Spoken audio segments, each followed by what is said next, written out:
아마 많은 분들이 한 번쯤은 들어보셨을 질염. 굉장히 흔한 문제인데 이상하게 속 시원하게 알긴 어렵습니다. 이게 나만의 문제가 아니라 내 파트너에게도 영향을 줄 수 있거든요. 그래서 오늘 이 질염이라는 의학적 미스터리를 한번 제대로 파헤쳐보겠습니다. 갑자기 가렵다거나 냄새가 나는 것 같고 또 분비물이 좀 이상하다. 이런 경험 직접 겪었거나 주변에서 들어보신 적 있으시죠? 그럼 제일 먼저 하는 게 뭐예요? 바로 인터넷 검색이죠. 근데 찾아보면 볼수록 더 헷갈리기만 합니다. 자, 이게 얼마나 흔한 문제냐면요. 미국에서만 1년에 질염으로 병원을 찾는 건수가 무려 1,000만 건입니다. 1,000만 건이요. 어마어마한 숫자죠. 그러니까 이게 결코 남의 얘기가 아니라는 겁니다. 네, 이렇게 흔한 질염. 그럼 대체 질염이 뭘까요? 보통 증상이 나타나면 그거구나 하고 지레짐작하기 쉬운데 이게 왜 위험한 생각일 수 있는지 지금부터 한번 알아보겠습니다. 그러니까 질염이라는 건 사실 어떤 하나의 병을 딱 꼬집어 말하는 게 아니에요. 여기 보시는 것처럼 감염일 수도 있고 그냥 염증일 수도 있고 아니면 질내에 사는 세균들의 균형이 깨져서 그럴 수도 있습니다. 그러니까 증상은 비슷비슷한데 그 속을 들여다보면 원인은 완전히 다를 수 있다는 거죠. 이러니 내가 겪는 증상만 보고 원인을 맞춘다는 건 거의 불가능에 가깝습니다. 그래서 전문가들이 정말 강조하는 게 바로 이겁니다. 환자 이야기만 들어서는 절대 정확하게 진단할 수 없다. 왜냐? 섣불리 진단했다가 잘못된 치료를 하면요. 오히려 상황만 더 나빠질 수 있기 때문이죠. 핵심은 딱 하나, 정확한 검사입니다. 자, 그럼 이 복잡한 의학적 미스테리 어떻게 풀어나가야 할까요? 이건 마치 탐정이 단서를 하나하나 모아서 범인을 찾아내는 과정과 똑같습니다. 정확한 진단을 위해서는 아주 체계적인 조사가 필요하죠. 그 체계적인 조사라는 게 보통 이 세 단계를 거칩니다. 첫 번째, 환자한테 직접 이야기를 들어보는 거죠. 어떤 증상이 있는지, 생활 습관은 어떤지. 두 번째, 직접 상태를 확인하는 신체 검진을 하고요.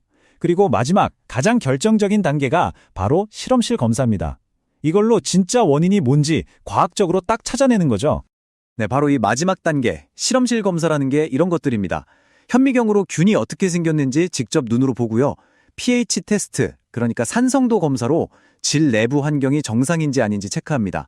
그리고 요즘엔 NAAT, 핵산증폭 검사라는 것도 많이 쓰는데요. 이건 그냥 범인의 DNA를 확인하는 거라고 생각하시면 돼요.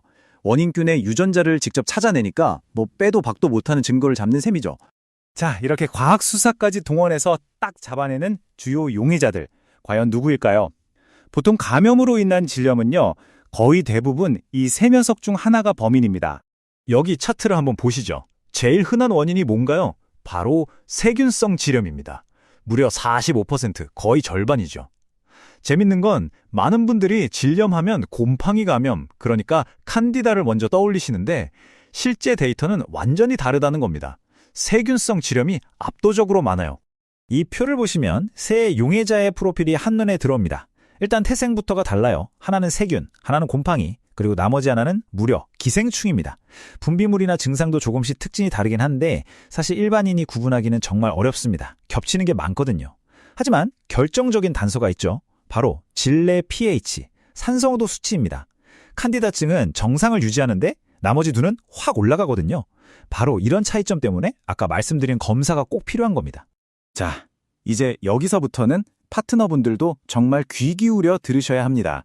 왜냐하면 어떤 질염은요, 이게 절대로 혼자만의 문제가 아니거든요. 파트너가 어떻게 하느냐에 따라서 치료 결과가 완전히 달라질 수 있습니다. 그 대표적인 예가 바로 트리코모나스증입니다. 이건 명백한 성매개 감염병, 우리가 보통 STI라고 부르는 거죠. 이름 그대로 성적인 접촉을 통해서 옮는다는 뜻이고요. 그 말은 곧 치료도 혼자 하면 아무 소용이 없다는 얘기입니다.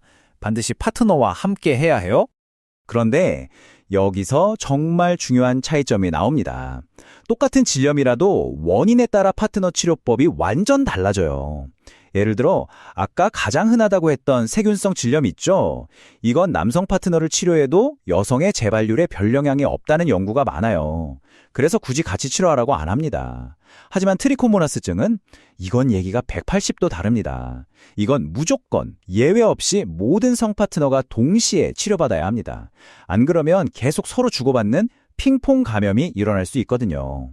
자, 그럼 마지막 용의자 칸디다. 흔히 말하는 곰팡이성 질염은 어떨까요? 이건 성병으로 분류하지 않습니다.